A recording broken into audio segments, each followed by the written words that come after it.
Fortunately, there were no injuries or deaths, but we know the impact that this fire will have on the surrounding communities as people need to drive to work, school, and other activities. After the fire broke, I activated our Emergency Operations Center to attack this issue with urgency. On Saturday, I directed all city departments to immediately plan for how to address increased traffic due to this closure, to best mitigate the impact on Angelenos, and we will continue to urgently coordinate with our state partners to resolve this issue for not only the millions who use this freeway and the adjacent freeways, but also to those who live and work in the surrounding areas. I want to ensure Angelenos that we are working day and night to make the repairs necessary to restore the freeway.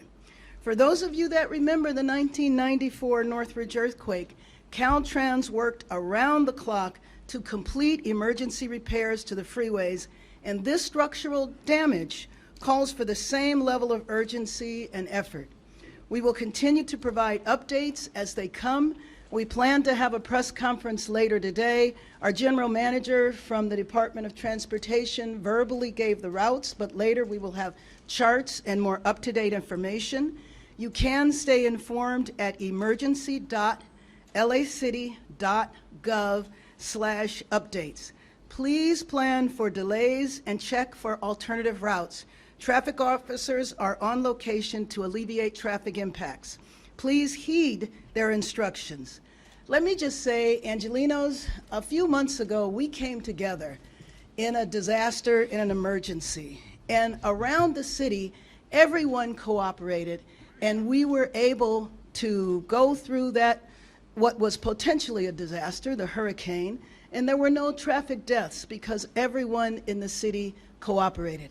Angelenos, we need to have the same level of involvement and discipline that we did several months ago.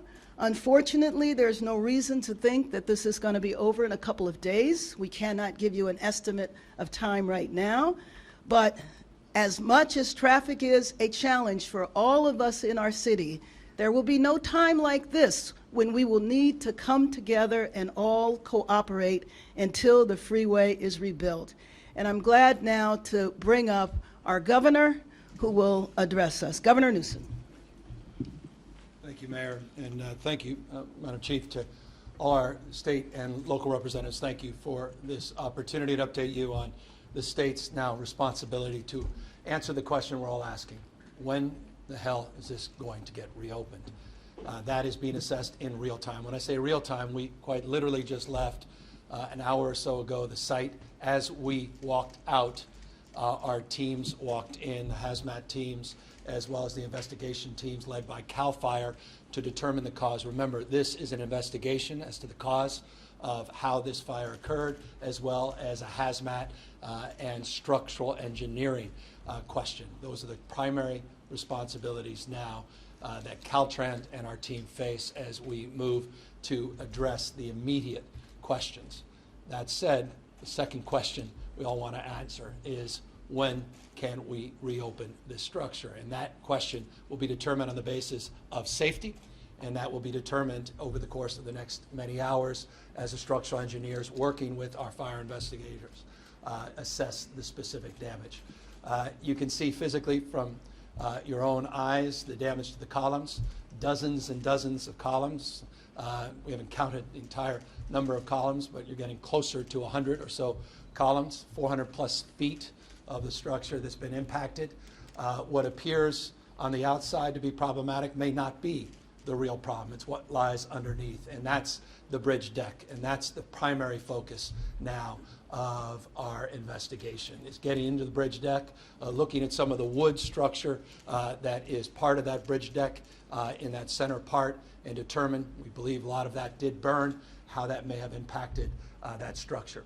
Columns are a problem, but our ability to rebuild that is a much shorter time period than the bridge deck itself. So that's fundamentally the question that has to be determined and answered, is the impact of the bridge deck vis-a-vis the columns themselves in terms of timelines to reopen. Can you open a few lanes? Can you retrofit the columns? Is the bridge deck intact to allow for a few lanes to remain open? Again, has to be assessed on that basis of that investigation. Here's a timeline that's important. By 6 a.m. tomorrow, unless something significant occurs, we will complete the investigation as it relates to the origins of the fire. As I said, the teams quite literally are on the site right now. The structural work is being done concurrently, but they'll get in once that investigation is completely closed more forcefully to make a deeper assessment. The hazmat problems are real, and as a consequence, we're taking that seriously as it relates to debris removal before our contracting crews get in. Let's make a couple things clear. This is one of those heaven and earth moments. As the mayor rightfully said, this is a 24/7 operation, period, full stop. We are deeply mindful of Northridge in 1994, deeply mindful of the contracting strategies there. Invariably, you'll ask, will you consider contracts that provide incentives? That's being determined in real time. What will those incentives be? That's being determined in real time. What are the economic consequences of this, the impacts? That's being determined in real time. You'll recall the bonuses that were assessed in Northridge were on the basis day in and day out of the daily economic costs to the region. We can certainly assess they'll be substantially greater than they were in 1994. 300,000+ vehicles go through this corridor every single day. It's of significant consequence to the economy, to the health and safety of Angelenos, the impact to our schools, to vulnerable communities. All of that we take very seriously, and we're sober and mindful of the urgency to get this open. It's safety first, it's speed second. The contracting issues are not an issue any longer. That state of emergency waives any consideration in that space for the short run. We already have a contract secured. They're on site, the hazmat contract. It also includes some security. It also includes some traffic mitigation. They're already contracted. They're already on site.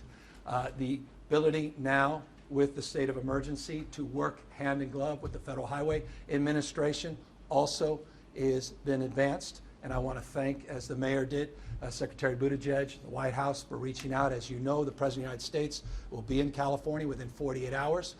That's encouraging as well. The White House has appropriately taken this as seriously as it needs to be taken because of the economic consequences and the size and scope and scale of this incident. As it relates to size, scope, and scale, we're also not naive. A more contemporary example of the I-95 in Philadelphia.